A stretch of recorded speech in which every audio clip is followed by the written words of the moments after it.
Hello and welcome back to another episode of Nerd Soup. I am Aaron, the Nerd Soup Monkey, along here with Beau, here again to discuss WandaVision. Episode 8, Previously On. And fitting title, because we're basically getting a previously on Wanda's life in this episode, as Agatha takes her trip down memory lane. And the episode begins with Agatha taking a trip down memory lane. Yeah. Or for us, just getting that information. She would be a good therapist. She's doing it for the wrong reasons, but, you know, she charging Wanda? That's what therapists always say, that in order to go forward, you have to go backwards. Yeah, she was, you know. Yeah, and I mentioned that on the last review, too, that Monica Rambeau and Agatha are kind of just the antithesis of each other. They're both trying to help Wanda for different reasons. Agatha is trying to gain new power, and Monica is just trying to save Westview and save Wanda herself. So, yeah, like you said, I don't know if she's charging her an hourly rate. Maybe it's just on the house. That's nice of her. For this information. Because it is. On the House of M. But yeah, we do get that little flashback into the Salem, Massachusetts in the 1600s. A little bit of a role reversal here. Usually you would think their townspeople are killing the witch for probably doing nothing, tying their shoe. Oh, must be a witch. Right. Yeah, math problems. Yeah. Knowing math. Yeah, being a woman. Yeah, just breathing. But this is witches witching up another witch. Right, yeah, and it's interesting because they kill her because they feel that she's going too far. That was a great line of dialogue when her mother accuses her of bending the rules, and she says they bent to my power. So it's not only giving us this information on Agatha, it's kind of foreshadowing what happens with Wanda. We see Wanda, one of those flashbacks that she loses everything when she wasn't yet able to tap into her power, whereas Agatha is tapping in so much that these witches, her coven, feels like she has to be killed. And yeah, the genre bending in this show has been just, they've done such a great job with it. This was something out of a horror movie taking place in, the Salem witch trials. It's iconic. So I thought this was a great opening scene. I thought maybe that the kids would relate to her trying to resurrect her coven. Actually, my cousin suggested that theory to me, that's what witches do. They resurrect their coven. But no, they weren't too big fans of Agatha. No, but she drained all of them. So that just speaks to her power and the things she was learning.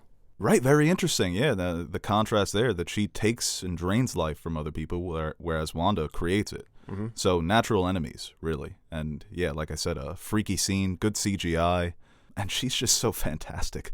I mean, we've praised her throughout the season, but this was the best Catherine Hahn has been as this character, because it felt like a totally different character. Right. With shades of the roles that she was putting on. She even says that she was kind of egging Wanda on, but no, this was when it all came to a head. She really delivered in this episode. Yeah, and that scene they share in the basement before they take that trip down memory lane, I thought was also very good. And biggest thing is we got a lot more insight into Wanda's powers this episode. Right, that was very interesting when she talks about these kind of basic fundamental spells and Wanda has no clue. Mm-hmm. That, to me, ties into Doctor Strange, too, where she will basically go to school, get some information on how to really use her magic. And right, because up until this point, obviously she's Scarlet Witch from the comics, but in the MCU, her powers were obviously explained that she got them through one of the Infinity Stones, and they weren't like witchcraft. I never associated very generic. That. Yeah. So I guess there's just so many. Red wiggly woo, she can move things, she can mess with your mind, very standard stuff. But no, you wouldn't relate that to the point. Yeah. You wouldn't relate that at that time to witchcraft. Yes, but now it's just, maybe that was just scratching the surface of what she actually can do. And we've seen it this whole season of her true powers. Right, and going to the end when Agatha does announce that she is the Scarlet Witch, I thought that was one of the coolest examples of using the comic book name, that it just makes sense. It was cheesy, but fitting, because it is getting a bit high fantasy here. And well, it seems like that's like a prophecy or a title and wrapped in the mythology of witchcraft, that the Scarlet Witch will come or something like that. It's a very anime-ish trope. Mm-hmm. It's the 1 in 1 billion person who comes around every few hundred years that, like she said, that can wield this chaos magic and create new life. She says you're not even resurrecting, you're just making things, your kids, your husband, this world. And we'll get into that. I mean, the scene where she creates a new vision, that was fucking freaky. But yeah, no, it is, they're opening the doors for getting more specific with their magic, for setting ground rules, for setting Wanda up to interact with characters like Doctor Strange and so on. So all of that, all of the high fantasy stuff, they just delivered on it. Right, and all that's cool and all, but I think what the series has been doing and what it did specifically very well in this episode is just the, going into Wanda's past and reliving all that trauma and seeing, like, I think she's probably, you could argue at this point that she's the best developed character in the entire MCU. Because I think, like, depression and, like, trauma and dealing with your past it is tackled a lot, but often we see it not tackled well. And, and not in such a visceral way where the characters actually have to go back and relive it. Yeah, and I'm not a witch, and I never married a robot or, had my parents die in front of me. So, I mean, I guess my depression and Wanda's come from different places, but it is very similar and relatable across a lot of different things. And I think that when you explain it the way they did, it is, no matter, like, what happens in your life to make you feel the way it is something you can grasp onto as a viewer and be like, yeah, that hits home, or that was very well explained. Yeah, I mean, the one line here with Vision and Wanda, when it's a flashback that's taking place after Age of Ultron. She just loses her brother, and, she's obviously lost her parents. And Vision talks about his loneliness, about feeling that he's never had really someone to latch onto. But he also poses the question to Wanda that grief is love persevering. And I think that's a line that anyone who's lost someone, anyone who has felt that kind of wave of grief and feel like Wanda says, that you can't get up from it, that it's going to drown you. That was just such a touching line. Mm-hmm. It reminded me of one of my favorite Emily Dickinson lines, and we have Vision Dickinson right here spitting poetry. It just hit me right in the gut, man. Yeah, no. And I couldn't help but drop a few tears from hearing that. It was just such a lovely way to explain how that love that you feel for those who are gone never leaves you. And I think that's something that Wanda, like you said, channeling that grief and that pain to build upon it, to know that it's always going to be a part of you and that it can never be taken away from you, and that's a positive. And we see also when she goes and relives that moment from her childhood, and a lot of the questions we had is why the sitcoms, why would she create this world? And we see that was probably, when she looks back at the happiest moments in her life, it's with her family, watching these old sitcoms with them and kind of grasping onto that, learning. That's how she's learning English, and kind of her perception of the American lifestyle has been based on these shows that she grew up watching with her family. I started laughing when Agatha said, wow, that accent really comes and goes. Yeah. But yeah, you see that I've spoken to many people that they've learned English from playing video games. They've learned it from watching shows. And it's a coping mechanism for her. I suggested this on the last review, that it's her idea of what happiness is supposed to be. They even explain it in this episode. The problem solved, then everyone comes together at the end, and it's not very realistic, but it's a taste of what life is supposed to be at its happiest moments. So it makes sense that that's what she would naturally go back to. And it's a great meta commentary on television, on film production, how we use these for escape, that we escape into these worlds, that we can run from our problems. The problem here with Wanda is that she's hiding from them. She's not confronting them. But yeah, it was a very eye-opening revelation to why she was using the sitcom setting as a coping mechanism. Right. And it was a question that Teddy very much wanted answered. But even getting the look at Wanda and Vision watching Malcolm in the Middle after Age of Ultron, that was also very sweet. Yeah. So all the little references there, they were explained very well. And usually what I wanted to mention is when a show is so mysterious and so surreal and you can't really put together the pieces, I usually very much dislike when they take down the curtain fully.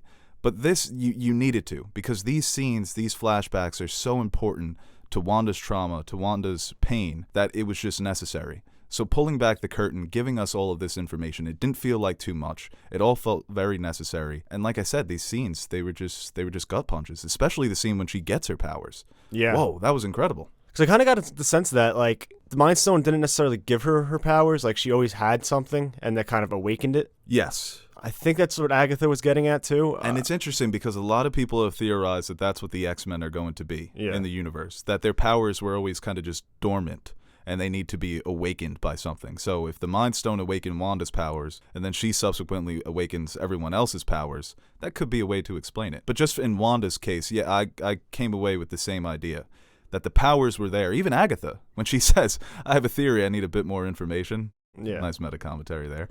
But yeah, I would agree with that something was there that the Mind Stone just switched on. Yeah, and that was a great scene. You see the silhouette of the Scarlet Witch kind of reach down, come down to her, and great shot, man. She's just surrounded by the yellow, whatever the hell that is, the yellow hue coming from the Mind Stone. What happened to Pietro? Just skipped over his scene, just touched it and started shaking. And the other big look into the past was when she goes to S.W.O.R.D. to find Vision's body. And we saw footage of that earlier in the season, but it was manipulated, I guess, because I think everyone thought that she physically took Vision's body, and that's what was in the hex with her. Right. But no, she didn't. No, she did not. And Hayward, I've made so many terrible predictions on these videos, and I think that's always fun for the people who comment. But I did mention, don't trust an acting director. This guy's a fucking asshole. The way that he spun this propaganda, Wanda broke in and he let her in. He gave her a pass. He greeted her like, oh, big fan, can you come to my kid's birthday party? Yeah. Hey, look, it's your dead husband. How does that make you feel? It's so much like Agatha when she killed Sparky. Like, oh, look, I found your dog. How does this make you feel? Nudge, nudge. Yeah. His idea was maybe Wanda could be the person who resurrects him. And Wanda handled this like an adult. She was obviously mad that they were experimenting on him, but he says this is $3 billion worth of vibranium. You can't just take this and bury it. Yeah. And she's like, okay, I'll leave, and I'm going to deal with my pain on my own, which involves, birthing a new Vision. Well, it just goes to show that they view Vision strictly as a weapon. There's no humanity in that character for them. And well, this sets up a way that Hayward can be taken down and arrested. So he can't paint Wanda as the villain because it is a violation of the Sokovia Accords that we learned from Jimmy Woo in previous episodes. And yeah, going against Vision's living will, turning him into a weapon that we see in the mid-credit scene at the end. Terrifying. I mean, you could just tell that that's not Vision. When Wanda feels his head and says, I can't feel you, he's just going to be Terminator Vision at this point. Right. That's the thing from the comics, I think, and Marissa can elaborate on it more from the spoiler discussion, but I think it's the White Vision, they call him. And right, I think he's part of the West Coast Avengers, right? He's he's just he's emotionless. Yeah. So he has no attachment. Like, I think he has all of Vision's memories, but there's no empathy with him anymore. And, like, a lot of his humanity is stripped in this version.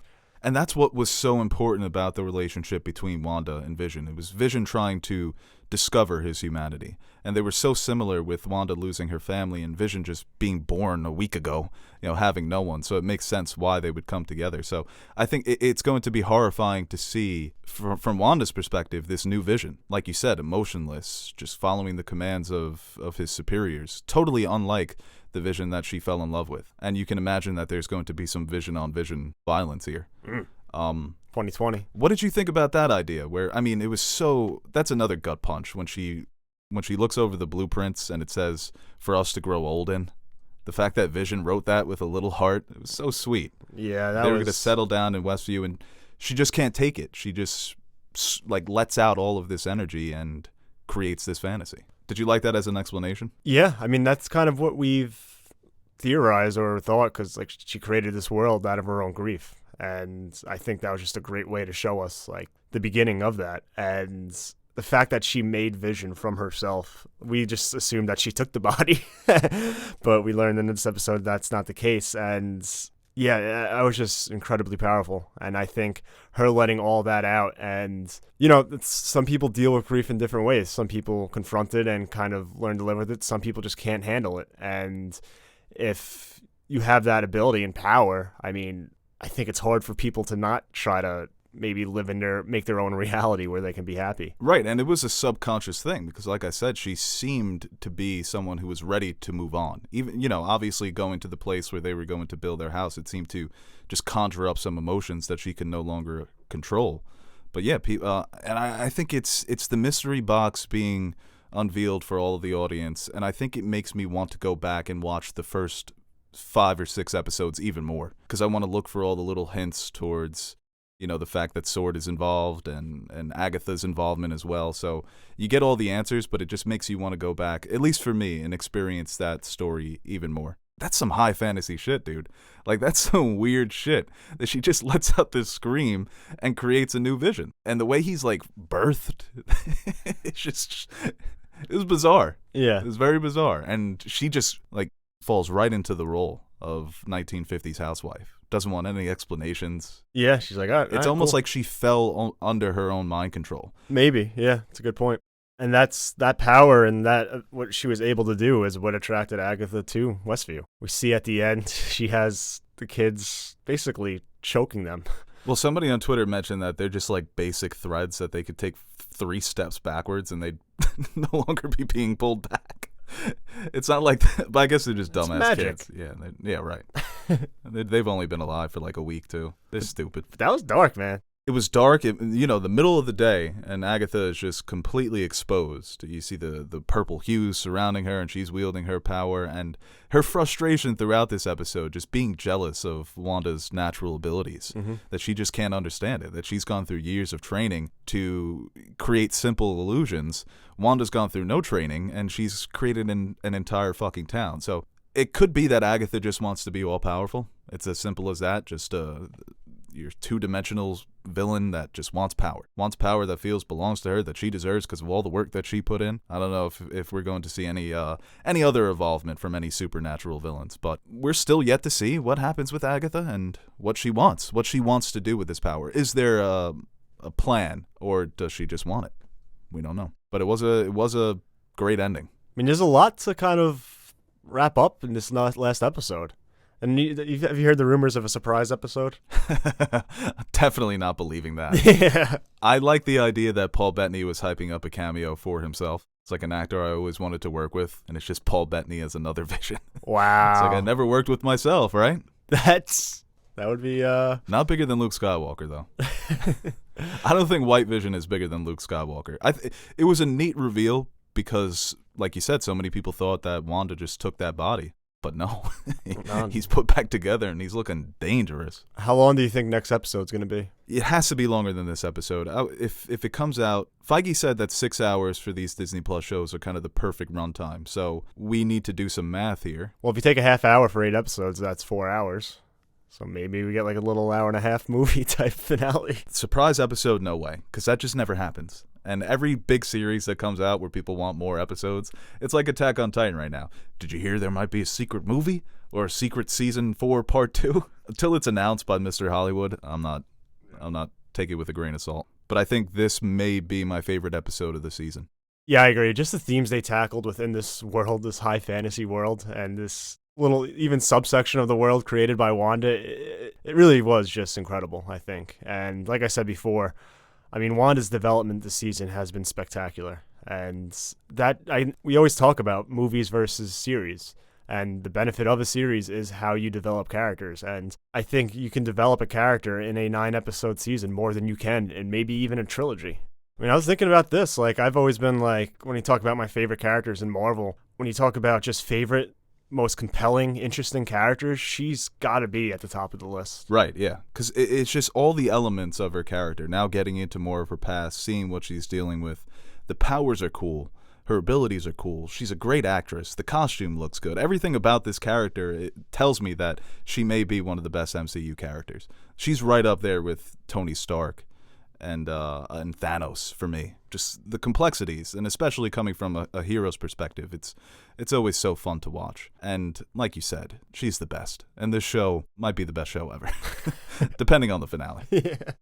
Yeah, and so we'll be back next weekend to discuss the finale. Later on in the week, we'll bring in Marissa and Teddy for the spoiler discussion. I'm interested to hear Marissa's thoughts. Her knowledge of the comics and everything, it's always interesting to see what she takes away from this. Because I'll see something and be like, oh, I'll take it at surface level. Then she'll come in with just fucking deep cuts. Right. Her knowledge with comics rivals my knowledge for looking up comics on Wikipedia, so.